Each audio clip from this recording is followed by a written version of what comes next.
hidup dalam Roh.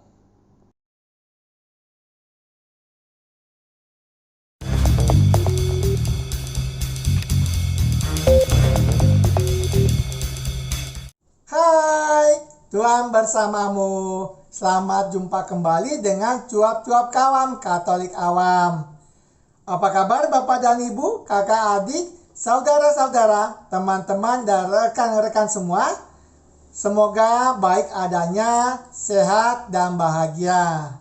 Mari bersama dengan Cuap-Cuap Kawan Katolik Awam kita membaca bacaan hari ini.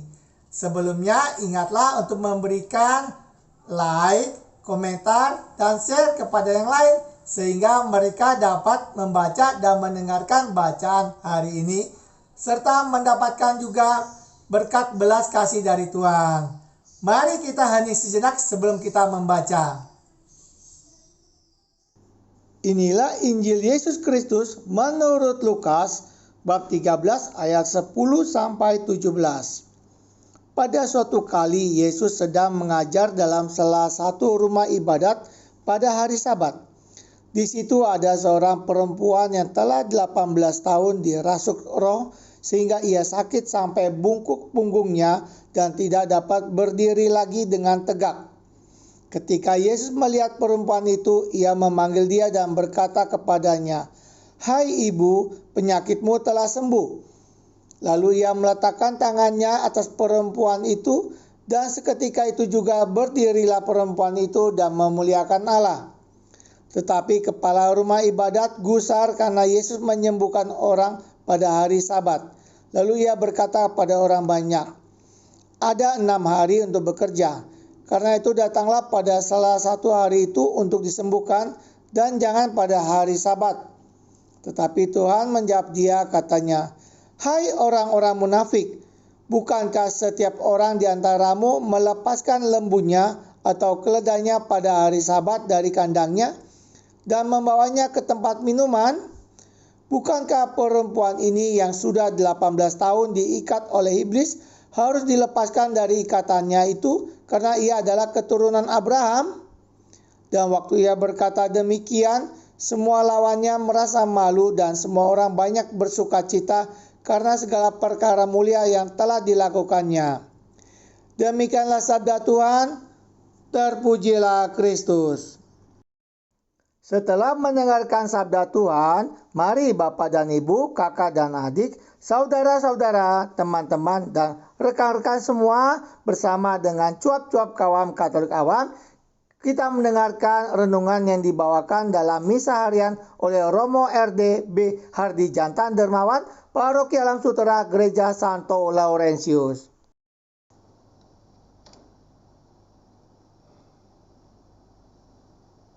Ibu bapak, saudari-saudara, oma opa, rekan-rekan muda dan adik-adik yang terkasih. Selamat pagi dan saya mau menawarkan satu renungan pendek berangkat dari surat Rasul Paulus kepada jemaat di Roma dalam bacaan pertama tadi. Mudah-mudahan bisa menjadi bekal hidup rohani, inspirasi hidup satu hari ini. Saudara-saudari yang terkasih, Paulus menggunakan kata berutang. Kita ini orang berhutang. Tidak enak didengarnya. Karena kalau orang hutang, itu dia harus membayar. Punya kewajiban untuk membayarkan. Nah, dengan kata berutang, Paulus mau mengungkapkan nasihatnya dengan cara yang paling tegas dan keras.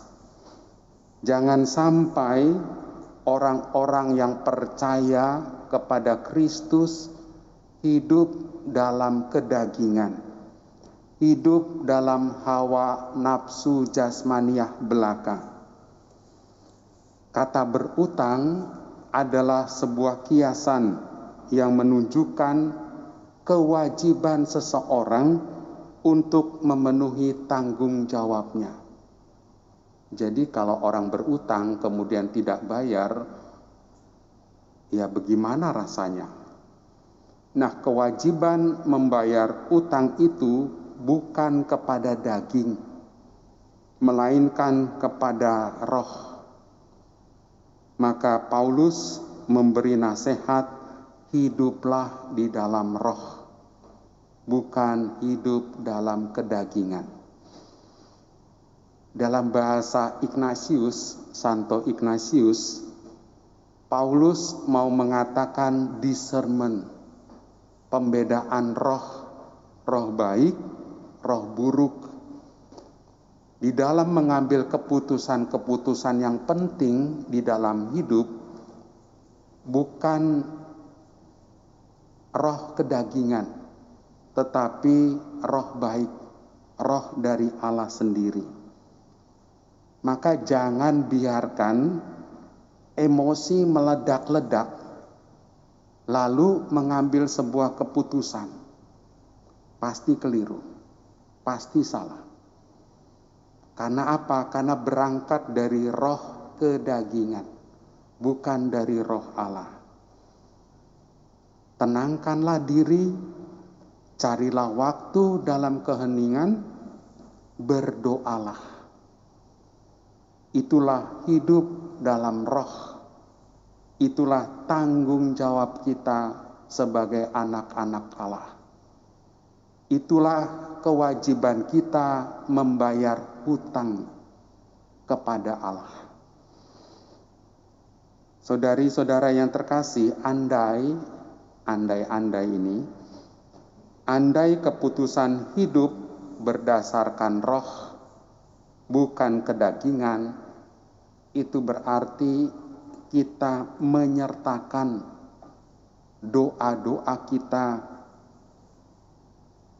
Lantas hidup kita lalu menderita misalnya, percayalah kita akan dipermuliakan bersama dengan Kristus. Berat, tidak enak, betul. Tetapi yaitu, saya punya keyakinan bersama dengan Tuhan tidak pernah ada yang sia-sia dalam hidup ini. Bersama dengan Tuhan, janji-janji Tuhan seperti fajar merekah. Tuhan bersamamu. Terima kasih Bapak dan Ibu, kakak dan adik, saudara-saudara, teman-teman, dan rekan-rekan semua yang telah ikut serta membaca bacaan hari ini. Sampai jumpa kembali dengan cuap-cuap kawam Katolik awam. Salam sehat, sejahtera, dan bahagia. Tuhan memberkati.